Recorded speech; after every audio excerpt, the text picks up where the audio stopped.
கர்த்தருடைய நாமம் பரிசுத்தப்படுவதாக. இப்படி கேட்கிற தேவனுடைய வார்த்தை ஆதியாகமம் 28ஆம் அதிகாரத்தில் அங்கே 20ஆம் வசனம் முதல் 22வது வசனம் வரை.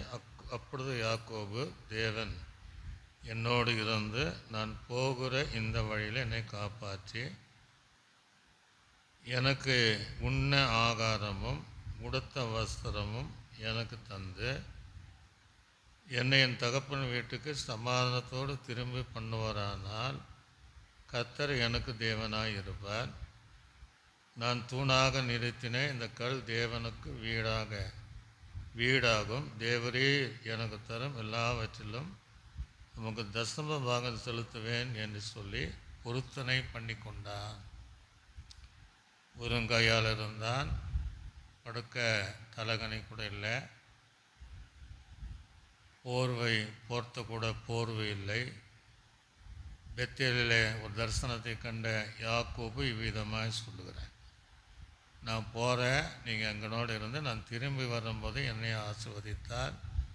என் தகப்பன் வீட்டுக்கு திரும்பி பண்ணினால் நான் என் சம்பாதம் எல்லாவற்றிலும் தசம பாகத்தை செலுத்துவேன். பொருத்தனை பண்ண ஜபத்தில் பல பகுதி ஜபம், சாதாரண ஜபம், விசுவாசமுள்ள ஜபம், உறுதியான ஜபம், கருத்தான ஜபம் இருந்தால் பொருத்தனையின் ஜபம் ரொம்ப அவசியம். உன்னதமானவருக்கு உன்னை பொருத்தனை செலுத்தி ஆபத்து காலத்தில் என்னை நோக்கி கூப்பிடுங்கிறார்.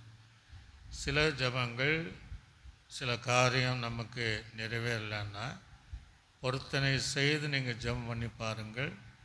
அந்த ஜபங்கள் சீக்கிரமாய் கேட்கப்படும். எனக்கு அறிந்த ஒரு நபர், தேவனை அறிந்தவர், ஒரு மளிகை கடை வைக்க வேண்டும் விரும்பினார். அந்த பகுதியில் ஏராளமான மளிகை கடை இருந்தது. அவர் சொன்ன, ஆண்டவரே நான் ஆசீர்வதித்தேன், நான் தசம பாகத்தை சரியாக செலுத்துவேன். எல்லாரும் அற்பமாக நினச்சாங்க. அந்த வியாபாரங்கள் செழித்தது.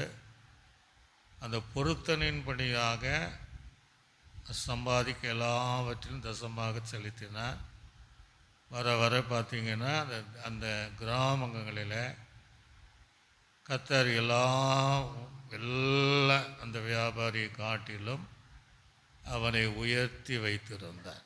இன்றைக்கு நீங்கள் உங்கள் வாழ்க்கையில் ஒரு பொருத்தனை பண்ணினீங்கன்னா, யாக்கோபு கூட பாருங்கள், வெறுங்கையாக போனேன், வெறுங்காலாக போனேன், ஆனால் நான் திரும்பி 2 பரிவாரத்தோடு கர்த்தரை கொண்டு வந்தீர் என்று அந்த 2 மடங்கு ஆசீர்வாதத்தை தருவார்.